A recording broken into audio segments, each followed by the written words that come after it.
continuação de uma ótima manhã, de um muito bom dia. Hoje é quinta-feira. Temos a presença do Padre Vítor Arruda. Para si, meu bom amigo, bom dia. Bom dia, António. Bom dia. Tudo bem? Tá.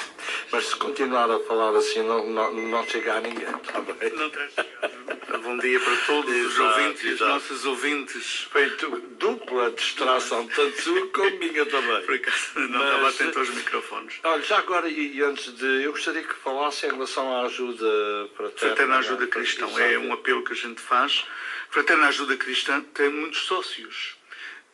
Pessoas que ao longo do ano, com assiduidade mensal ou anual, contribuem com os seus donativos para uma instituição única que a Igreja tem em Santa Maria de estar atenta depois às necessidades pontuais de pessoas aqui famílias e pessoas aqui na ilha que passam por dificuldades no momento que às vezes de repente se perde o emprego e a gente tem que ter sempre um fundo de maneio para isso. Portanto, a Ajuda Cristã, a Fraterna Ajuda Cristã tem muitos sócios.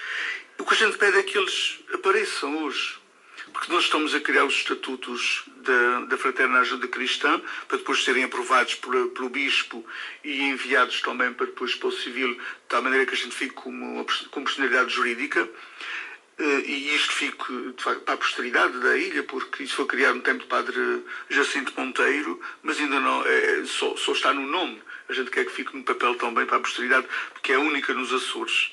Logo às 20 horas estaremos ali na sala da Igreja Matriz, sala de catequese, para precisamente a apresentação dos estatutos, a aprovação dos estatutos e para que as pessoas, os sócios, se possam pronunciar sobre eles e também para a apresentação dos órgãos sociais, a mesa da Assembleia, o Conselho Jurídico e a direção. Conselho Fiscal e a direção. A gente logo conta com os sócios que puderem estar presentes, porque as assembleias fazem-se com os sócios e é importante a nossa participação. Faço um apelo neste sentido, hoje às 20 horas na Matriz. Em relação à nossa reflexão deste dia, no próximo domingo estamos no 28º domingo do tempo comum. Tu nos domingos vais sempre lembrando disso, logo de manhã, quando abres o teu programa do domingo, dizes sempre isso e dizes o santo do dia. É um gesto tão bonito, acho que significa-te muito bem. Aliás, tudo o que fazes na rádio deixa marcas. Muito obrigado. É verdade, Obrigado. Tens essas curiosidades que são muito interessantes para as pessoas estarem a par. No próximo domingo, 28º, temos um banquete. É curioso que a Bíblia, desde o princípio até ao fim, fala muito de banquetes. Está sempre a comer ou a ansiar por comer. Está sempre em festas ou a ansiar por ter uma festa. No Antigo Testamento, o povo judeu, por imensas vezes, nós vemos-los em banquetes suculentos e manjares suculentos. E a Bíblia descreve o reino de Deus, ou seja, este sonho que Deus tem para a humanidade, como se fosse um grande banquete onde toda a humanidade está à volta de uma mesa a comer e a beber muito bem. Portanto, a Bíblia apresenta-nos sempre um Deus em festa, o Deus da alegria. Não é por acaso que o documento do Papa, a Exortação Apostólica, se chama o Evangelho da Alegria, porque o Evangelho é uma boa notícia. Hoje, para o próximo domingo, temos dois banquetes. No Antigo Testamento, o profeta Isaías, a primeira leitura, fala-nos do banquete, que é o sonho do povo judeu, que Deus um dia concretizará. E depois no Evangelho fala-se na concretização desse banquete com Jesus Cristo, a falar-nos o reino de Deus, o reino dos céus, pode comparar-se a um rei que preparou um banquete para o seu filho. Mandou os servos chamar os convidados, mas eles não quiseram vir, mandou ainda outros e eles também não quiseram vir. Vindo para a boda era o convite, e como os convidados não quiseram vir, os servos deste senhor, deste rei, foram à cidade e trouxeram todas as pessoas, bons ou menos bons, para o banquete. E a sala encheu-se de convivas. E é assim, com uma história, que Jesus nos conta o que é que Deus quer para nós. O que é que Deus quer para a humanidade? Uma humanidade que esteja em confraternização, uma humanidade que esteja em festa, uma humanidade que esteja unida à volta da mesa. Não é por acaso que a própria vida pública de Jesus, quando Jesus começou a pregar ali por volta dos 30 anos que ele tinha, começa com um banquete. Ele vai a um casamento, as bodas de Caná. E faltou uma coisa que era essencial para o banquete e ele resolveu o problema, que era o vinho. A Bíblia diz que o vinho alegra o coração do homem. Portanto, é o néctar dos deuses. Portanto, a vida pública de Jesus começa com um banquete e a vida dele termina com um banquete, que é a última ceia. E ele ficou connosco por excelência num banquete. Ele diz, sempre que vos reunirdes para comerdes deste pão e beberdes deste cálice, eu estarei convosco. Fazei isto em memória de mim. Portanto, toda a Bíblia nos mostra um Deus de festa, um Deus da alegria, um Deus do banquete, um Deus que quer que os homens estejam em comunhão. Porque quando se está à volta de uma mesa, está-se em comunhão, normalmente. Comungamos o que vai na mesa, a comida, mas comungamos sentimentos, comungamos tradições, comungamos costumes, comungamos laços familiares. À volta da mesa há sempre comunhão. E a mesa é provocadora da própria comunhão. Os banquetes são provocadores da própria comunhão entre as pessoas. E é isso que Deus quer para a humanidade, é esta comunhão. Ele quer que nós vivamos em comunhão. Ele quer que nós estejamos em comunhão. Não interessa que pessoa é que nós somos, não interessa o que é que vai no nosso coração. Ele quer-nos lá. Ele quer-nos lá. É curioso que Deus não faz acepção de pessoas, Ele quer toda a gente. Ele não exclui ninguém. Os nossos irmãos judeus tinham uma coisa que fazia parte das próprias obrigações que eles tinham, que era, eles têm uma grande refeição por dia apenas, ao fim do dia, só comem ao fim do dia, e a porta está sempre aberta durante aquela refeição principal que eles fazem, e há sempre mais um lugar à mesa. Para quem quiser, para quem vier, vem por bem. Há sempre um lugar à mesa à espera de alguém que passe ali e que queira entrar para fazer banquete com os nossos irmãos judeus. Acho que é um costume tão bonito, esse de ter a mesa aberta sempre mais alguém. As nossas mães também diziam isso, quem faz para 2 faz para 3, quem faz para 5 faz para 10, há sempre para mais alguém. Pois Deus é assim, Deus não quer excluir ninguém, Deus quer que todos sejam incluídos, independentemente de serem pessoas boas ou menos boas. A história que Jesus conta neste domingo envereda depois por um caminho ali que os biblistas dizem que foi colado ali e não faz parte do conjunto, que é uma pessoa que não tinha o traje nupcial, tinha entrado no banquete e depois é excluída, mas aquilo é um acrescento de Mateus, não faz parte da história original, porque a história original é um Deus que vai buscar todos. Se vais buscar os que estão nas encruzilhadas, os coxos, os aleijados, todas as pessoas que estão na rua, elas não estariam preparadas para o banquete, mas mesmo assim Deus quer todos lá. Porque há uma coisa que nós muitas vezes esquecemos, é que o amor de Deus é que transforma as pessoas. Ele não nos ama porque nós somos bons, Ele ama-nos para sermos bons. Não é porque já somos bons. Nós muitas vezes amamos as pessoas se elas são boas. Se não são boas, a gente já tem um outro sentimento, que não é o amor. Jesus, Deus, ama-nos para sermos bons. Portanto, tais quais nós somos, independentemente de sermos bons ou não. Ele sabe que é o seu amor que tem o poder de transformar. Ele sabe que é o seu amor que vai transformar as pessoas. Por isso, quando a gente olha para Deus e quando a gente olha para Jesus Cristo, a gente tem que ter sempre uma coisa na nossa cabeça, uma ideia na nossa cabeça, que Deus fará tudo para que todos estejam incluídos neste banquete. Ele não quer que ninguém esteja excluído. Não quer que ninguém. Uma vez numa das paróquias por onde eu passei, eu estava preparando umas bodas de ouro com um casal que era muito meu amigo. Esse casal tem 7 filhos e um dos filhos não falava com um dos irmãos. E esse filho que não falava com um dos irmãos disse aos pais que não ia às bodas de ouro, nem à missa, nem depois ao banquete. Tu não imaginas, a gente sabe como é que são as coisas, não imaginas a alegria deste casal em preparar as suas bodas de ouro para ter a sua família e os seus amigos juntos, mas havia lá dentro um pedacinho de coração que estava triste porque havia um filho que não queria ir às bodas. E este casal fez tudo por tudo, antes de acontecerem as bodas, para ver se aquele filho aceitava ir às bodas. Ele não tinha que se reconciliar com o irmão. Ele não tinha que estar próximo do irmão. O que eles diziam é, pronto, não tens que falar com ele, a gente compreende que estejas magoado com ele, não tens que falar com ele, mas vai por nós, vai à boda, ficas num outro lugar, não tens que estar próximo do teu irmão. E o que é certo é que eles tanto insistiram com este filho, que ele, mais por vergonha do que por obrigação ou por amor, lá foi. Pela insistência dos pais, ele lá foi à boda. E o que é interessante é que durante a boda, depois lá com os copinhos, no andar da celebração, eles reconciliaram-se, ele reconciliou-se com o irmão.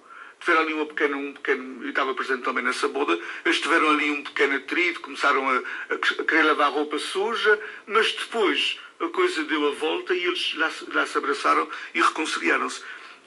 Se um pai aqui na Terra e uma mãe aqui na Terra só fica feliz quando todos estão à sua volta e ele sabe que os seus filhos não são perfeitos. Os pais sabem que os filhos não são perfeitos, como os filhos também sabem que os pais não são perfeitos.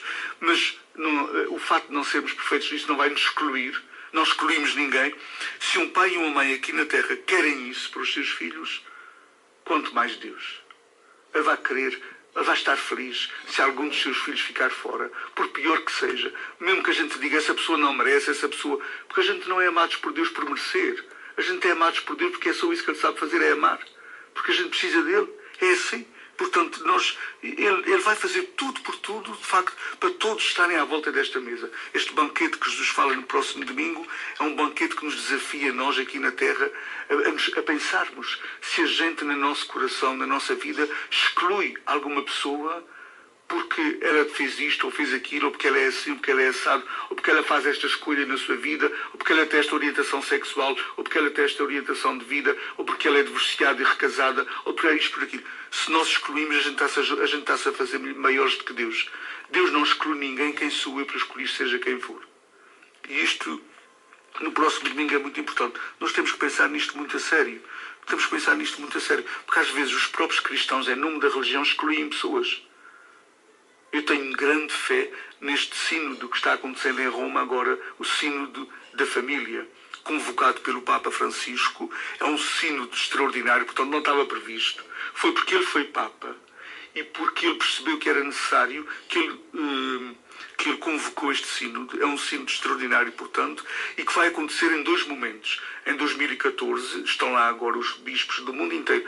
Todas as igrejas do mundo estão lá representadas. Quando eu digo igrejas, são os países. Cada país faz uma igreja chamada, tem uma conferência episcopal. Todos os bispos daquela igreja. Há um representante de cada um. São 100 e tal que a igreja tem no mundo inteiro. 100 e tal países que têm a Igreja Católica como instituição. Esses estão lá todos, mais os peritos, mais casais convidados de todo o mundo. E estão a discutir questões importantes da família, precisamente para que não haja exclusões na igreja. Em nome das leis não se pode excluir ninguém, porque acima da lei está o amor. Na igreja a lei não é a última medida. Não é porque a lei da igreja diz assim que a gente vai excluir a pessoa. A gente tem que pensar, qual é o amor? Qual é a lei da caridade? A caridade é que está acima da verdade. A própria caridade está acima da verdade. Se eu, ao dizer uma coisa a uma pessoa, vou-lhe faltar a caridade e pensar assim, mas aquilo é verdade o que eu lhe vou dizer? Mas acima da verdade está a caridade. Se for para faltar a caridade a uma pessoa, eu não devo dizer a coisa, mesmo que seja verdade. Portanto, a Igreja tem como último critério é o amor. E o que o Papa quer é ver como é que se inclui todas as pessoas, independentemente das suas escolhas. Portanto, o primeiro momento será agora, de 5 a 19, este sínodo. Eles estão estudando as conclusões daquele inquérito que o Papa mandou para o mundo inteiro. Depois, as conclusões desta primeira sessão do sínodo irão de novo para as igrejas refletirem e pensarem e continuarem a dar as suas sugestões. E para o ano, em 2015, haverá nova Assembleia Extraordinária do Sínodo. Então, para aí, surgir um documento que o Papa enviará ao mundo, e esse documento será as orientações da Igreja para a família no século XXI. E é para o século XXI. As famílias hoje são diferentes. As famílias são muito diferentes. Quando nós éramos miúdos, as famílias eram um pai e uma mãe e os seus filhos. Raramente havia um divórcio, raramente havia um desmantelar daquela família. Era assim, ninguém pensava. As nossas mães, os nossos pais sofreram imenso para se aguentarem juntos. porque tinham também aquela coisa do medo de se separarem, que fossem condenados. A Igreja tinha uma grande pressão sobre as famílias e houve muita gente que sofreu imenso para se manter unida na família. A minha mãe sofreu imenso com o meu pai também sofreu com o feitio da minha mãe, eu percebo isso, mas mantiveram-se ali unidos anos e anos e anos e anos. Hoje estamos com famílias diferentes. A capacidade de sofrer é outra, a capacidade de aceitar é outra, as pessoas fazem escolhas que a própria vida nos convida a escolhas que não são definitivas, nós vivemos muito a recibo verde, agora é assim, está de onde? Não, depois não dá, a gente passa para outra. São famílias diferentes, são escolhas diferentes. Nós não vamos, por causa disso, nós não vamos excluir ninguém. E o que a Igreja quer é dar resposta às famílias do século XXI. E essas respostas têm que incluir sempre colocar todas as pessoas à volta da mesa. Todas as pessoas à volta da mesa. Nós todos, quando eu comungo Jesus Cristo, eu não sou mais santo do que outro que seja divorciado, recasado, outro que esteja unido apenas em união de facto, outro que esteja vivendo só com uma pessoa sem compromisso, outro que diz mentiras, outro que é corrupto no emprego, outro que é isto, que é aquilo. Todas as pessoas têm as suas fragilidades. Eu só comungo Jesus porque quero ser melhor, por isso é que eu comungo. A comunhão é para os pecadores, não é para os anjos não comungam. A comunhão é para nós. Todos os que se aproximam da mesa são pecadores. Quem não tem pecados não precisa ir à comunhão. Quem não tem pecados não precisa ir à comunhão. Já está santo. Agora é preciso ter uma consciência muito limpa para dizer que não se tem pecados. Portanto, a comunhão é para todos. E este banquete deste fim de semana diz-nos isso mesmo. É uma festa para toda a gente. E é isso que Deus quer. Que toda a humanidade esteja à volta da mesma mesa. Agora, a gente olha para o mundo e cada vez mais tu deves estar também como eu preocupado com esta história do Estado Islâmico. Isto está-me preocupando profundamente. Eles querem entrar a toda a força na Turquia e através da Turquia querem entrar na Europa. Isto é um caso gravíssimo. Eu não sei se a humanidade, se as Nações Unidas estão a responder à medida a esta gente. Esta gente, em nome de Deus, está cometendo atrocidades. Isto é um caso muito grave para o mundo. Portanto, dificilmente, neste momento, a gente diria, dificilmente se vai pôr toda a gente à mesa porque o mundo está brigado. Nós estamos brigados uns com os outros. Nós estamos brigados uns com os outros. Esses radicais muçulmanos, não são os muçulmanos todos que são assim, os muçulmanos são gente de paz. Mas esses radicais dificilmente se sentarão à mesa hoje com os cristãos. Mas aquilo que é impossível para os homens, a Deus é possível. Um dia eles sentar-se-ão à mesma mesa e Deus vai dizer: vocês lutaram na terra por coisas que não tinham nada a ver comigo. Vocês estão a ver, aqui tem que estar todos à volta. Se querem estar aqui, é todos à volta da mesma mesa. Não vão inventar deuses, não inventem deuses. É todos à volta da mesma mesa. Porque nós, os católicos, também já achamos que éramos os únicos que estaríamos lá. Os outros estariam excluídos. Portanto, nós estamos todos, vamos estar todos à volta da mesma mesa. E se não conseguirmos fazer isso aqui na Terra, Deus um dia fará isso connosco. Porque é essa a essência de Deus. É a comunhão. Deus é comunhão, Pai, Filho e Espírito Santo, e quer que os homens todos estejam em comunhão com Ele. Então comecemos desde já a nossa comunhão aqui na Terra. Uma vez perguntaram a Saramago, nós sabíamos que Saramago dizia que era ateu, mas depois, no fim da vida, começou ali a questionar, a querer interrogar-se sobre Deus, até teve aquele encontro célebre com o Carreira das Neves, que é um dos melhores biblistas portugueses, para tentar descortinar um bocadinho coisas da Bíblia, que o Saramago interpretava a Bíblia um bocadinho à letra, aquele livro, Caim. Mas uma vez perguntaram a ele, como é que as pessoas que não têm Deus podem ser boas? Como é que um homem que diz que não tem Deus pode ser uma pessoa boa? E o Saramago respondeu com outra pergunta, que também é muito interessante. Como é que podem os homens que têm Deus serem tão maus? Se aqueles que não têm Deus não podem ser bons, como é que aqueles que dizem que têm Deus na sua vida podem ser tão maus uns com os outros? Nós, os católicos, às vezes somos maus uns para os outros. Alguns dos muçulmanos, às vezes, são maus uns para os outros. E nós dizemos que temos Deus. E nós dizemos que somos crentes. E nós dizemos que temos um Deus na nossa vida. Portanto, todos nós temos que bater no peito e dizer assim, eu ainda posso ser melhor. Eu ainda posso ser melhor. Porque Deus ama-me tal qual eu sou. E é o amor dele que me vai transformar. Então, eu tenho que me deixar transformar por Deus. Tenho que procurar ser melhor na minha vida. Eu tenho, aliás, por norma, tenho sempre uma questãozita, porque para lhe apresentar. peço desculpa. Esteja à vontade. É de que não haja dúvidas, isso hoje falou aí na família, não é? A família hoje em dia dispersa, preocupada com os seus afazeres, com a vida que está hoje, mas não haja dúvidas que é um ponto principal e que o meu amigo e eu comungo precisamente com aquilo que diz, que é à mesa, à mesma mesa.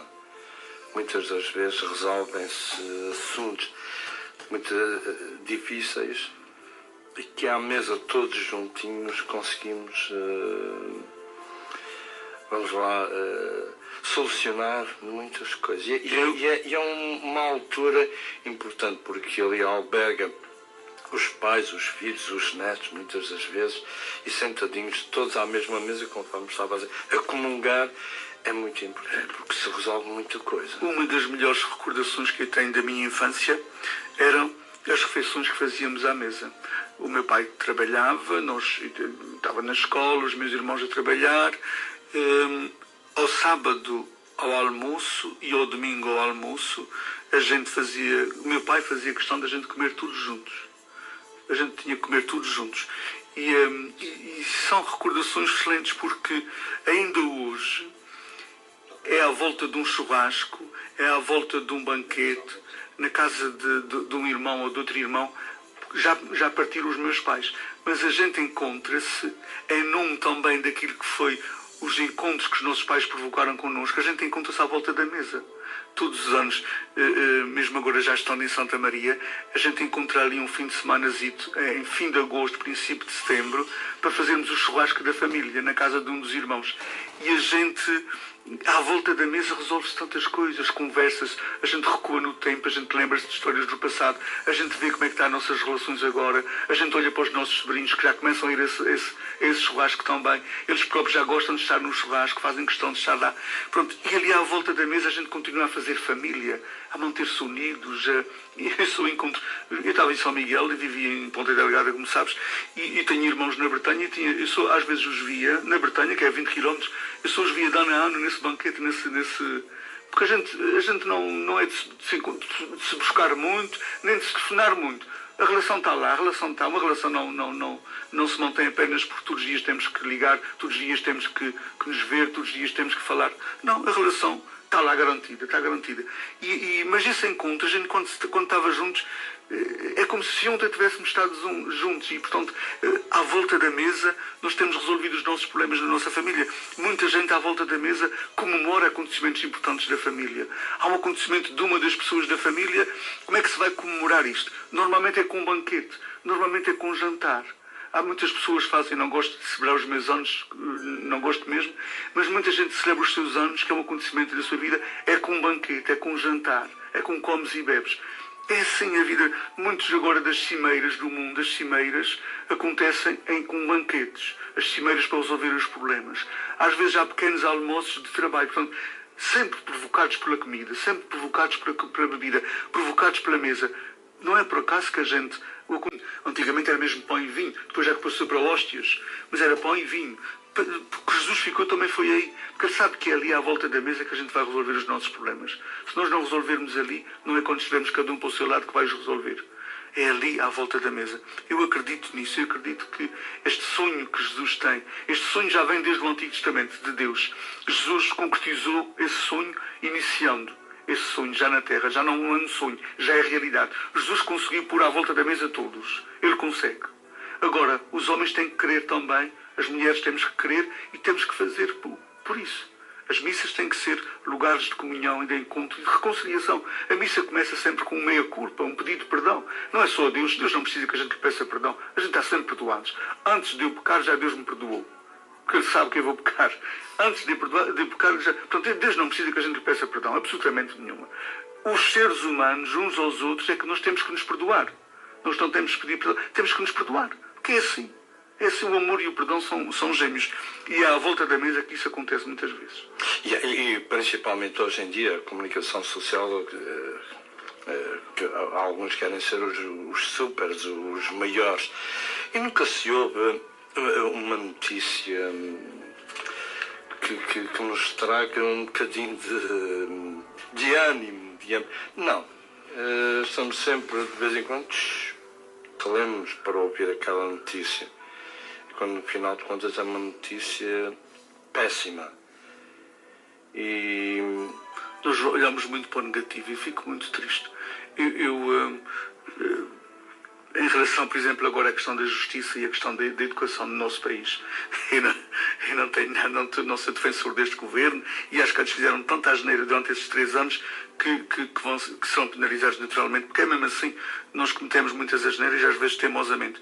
Mas o outro dia eu vi o ministro dizer disse assim, há 110 mil professores que já estão colocadinhos, direitinhos no seu lugar. Vocês nunca disseram isso. Dizem que há 300 ou 400 pessoas que ainda não estão colocadas. E os 110 mil que estão colocados. Não é notícia também? As escolas que já estão a funcionar a 100%. Não é notícia também? A gente vai sempre para o pormenor. A gente olha para um pano branco e tem uma manchazinha negra. A gente só pensa na mancha negra. O pano é enorme, mas tem uma manchazinha negra. A gente olha sempre para o negativo. E para as pessoas também é a mesma coisa. A pessoa pode ser excelente, mas cometeu um erro. É logo aquele erro que a gente salienta. Nós olhamos só para o negativo das coisas. Nós temos que olhar para o positivo. Os seres humanos não são perfeitos. Ninguém é perfeito. E, portanto, as coisas podem correr mal. A gente pode ter tudo preparado e, de repente, as coisas correm-nos mal. Porque é que a gente está a olhar, massacrar ainda mais nisso que corre mal? Vai-se tentar. Vamos todos ajudar a resolver o mais rápido possível. Não é deitar abaixo. Eu acho que nós somos muito negativistas, muito pessimistas, influenciados pela comunicação social. As notícias são 99% notícias negativas. Não dão coisas positivas. E há coisas tão depois bonitas. Nós vemos às 6h30 da manhã, vemos às 7h30 da manhã, às 9 horas, às 10, enfim. Até no futebol hoje em dia já... Acho que a gente está sempre à espera não há nada positivo vir uma notícia nova, não é? A gente está sempre à espera de vir uma notícia nova. Mas não está fácil. O futebol também é só criticarem-se uns aos outros, é só destruírem-se uns aos outros, deitar abaixo uns aos outros, e depois os pobres dos árbitros são sempre mal vistos na cena, os erros nunca são meus, são sempre ou do árbitro, ou do outro, ou daquele, nunca são meus. Quer dizer, nós estamos numa época eu acho que isto é uma alucinação quase. Habituámos-nos a viver desta forma. A gente habituou-se a ser assim e já não pensa outra hipótese. Mal. A gente já não põe outra hipótese de ser diferentes.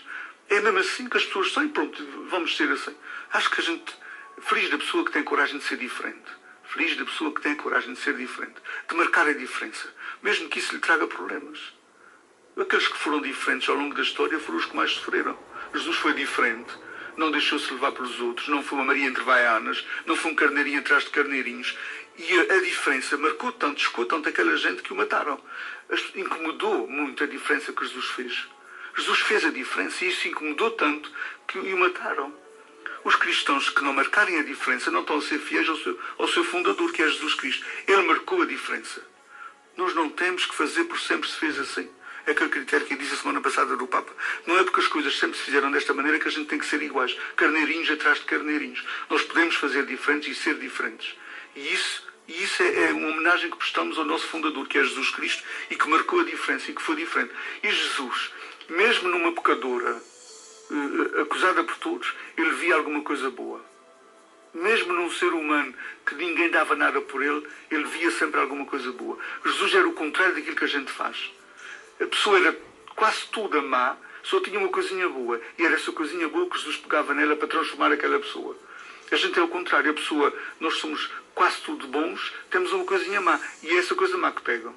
Nós temos que perceber sinceramente que todos temos telhados de vidro e todos temos falhas. E a gente, se continuar assim neste negativismo, neste pessimismo, neste derrotismo, de deitar abaixo, só porque a pessoa não é totalmente perfeita, a gente não sei para onde é que vai parar. Não sei sinceramente onde é que a gente vai parar. Temos que dar a volta. O nosso país, ainda hoje de manhã havia no telemóvel aquelas mensagens como o SAP Jornais, uma das mensagens que dizia é reinventar Portugal. Reinventar Portugal não é só economicamente nem financeiramente, não é só repor mais dinheiro nos bolsos das pessoas, porque isso não traz a felicidade. Se a gente vai por aí, somos mais tristes dos homens. Se mais uns cêntimos no bolso nos vão trazer a felicidade, eu sou mais triste dos homens porque vivem em função de dinheiro. Reinventar Portugal é reinventar a nossa atitude positiva e construtiva. de não sermos velhos do restelo, que estão sempre a deitar para baixo, sempre a destruir, deitar...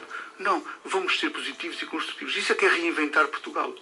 Isso é que é reinventar Portugal. Com mais cêntimos ou menos cêntimos, isso é um pormenor. É um pormenor, autenticamente um pormenor. O dinheiro não traz a felicidade, nunca trouxe. Traz o que a gente tem visto. Mas eu sou uma pessoa positiva e muito otimista e, portanto, eu acredito que as pessoas, elas próprias, vão perceber que esta atitude de ser pessimista, derrotista, de estar abaixo, sempre, só ver o negativo nas coisas, isso também lhes faz mal. Elas chegam a casa e vão se sentir deprimidas. Se todo o dia tu estás a ser derrotista, pessimista, chegas a casa tão cansado psicologicamente de teres tido essa atitude, que não tens a frescura de uma pessoa que é positiva, que é construtiva, que mesmo em 1000 coisas negativas viu uma coisa boa, e é isso que salienta. Não é fugir à realidade, não é inventar uma realidade, não é fugir aos problemas, é saber ver o bom naquilo que é menos bom. Mataram Jesus. Isso foi uma desgraça. Para Deus foi uma bênção, porque a partir da morte de Jesus, Ele deu a volta à situação e Jesus veio para toda a humanidade. Portanto, mesmo nas coisas mais destrutivas que o homem fez, Deus conseguiu dar a volta e positivar isso. Deus faz assim, porque é que a gente não há de fazer?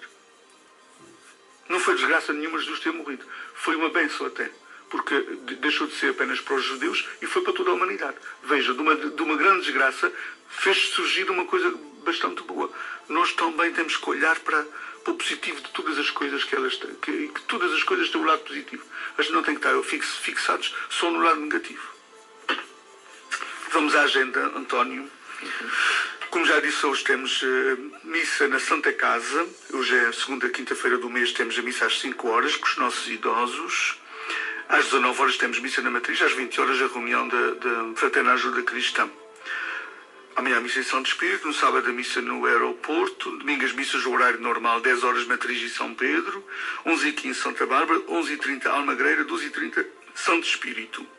Na segunda-feira, porque é o dia 13, não há missa em Almagreira, haverá missa em Fátima. Segunda-feira, dia 13, às 18h30, haverá missa em Fátima. Mas como a próxima semana é a semana em que vai continuar a formação, esta semana tive a formação de catequistas, para a semana é a formação dos ministros da comunhão e dos leitores da Igreja, que são fundamentais. Os ministros da comunhão, aqueles que ajudam a dar a comunhão e que vão levar a comunhão aos doentes, que é uma missão muito importante de levar a comunhão aos doentes, e os leitores da Palavra de Deus na Igreja. Portanto, para a semana, toda a semana teremos essa reunião. Em Almagreira, segunda-feira não há missa, mas a seguir a Fátima eu vou a Almagreira fazer essa reunião. Será às 7h15 na Igreja, a reunião de leitores e ministros da comunhão. Na terça-feira, a seguir à missa de São Pedro, haverá a reunião também de ministros e leitores da comunhão. Quarta-feira em Santa Bárbara a mesma coisa. Quinta-feira na Matriz também. E na sexta em Santo Espírito. E pronto, era isto, António. Na próxima semana eu vou visitar os doentes também. Toda a semana, durante o dia, vou visitar os doentes. Começo na segunda-feira às 10 horas em Almagreira. E depois, no dia próprio de eu estar naquela paróquia, eu estarei a visitar os doentes. Recordo só que na quinta-feira começo os doentes da Matriz, mas não consigo fazer num só dia os da Matriz e aeroporto. Portanto, quinta-feira iniciaremos a visita dos doentes da Matriz até às 4 horas, 5 horas, e depois, na outra semana, na outra quinta-feira, farei aqueles que faltarem. Uma boa semana para todos, um bom fim de semana, e vamos procurar, tal como este Papa nos diz, olhar sempre o positivo da vida, o positivo do outro, o positivo em nós mesmos, porque há sempre coisas tão boas em nós, não fôssemos criados por um Deus que é tão bom. Padre Vítor Arruda, como hoje é quinta-feira, esteve aqui conosco. Um bom dia para si. Bom dia. Obrigado.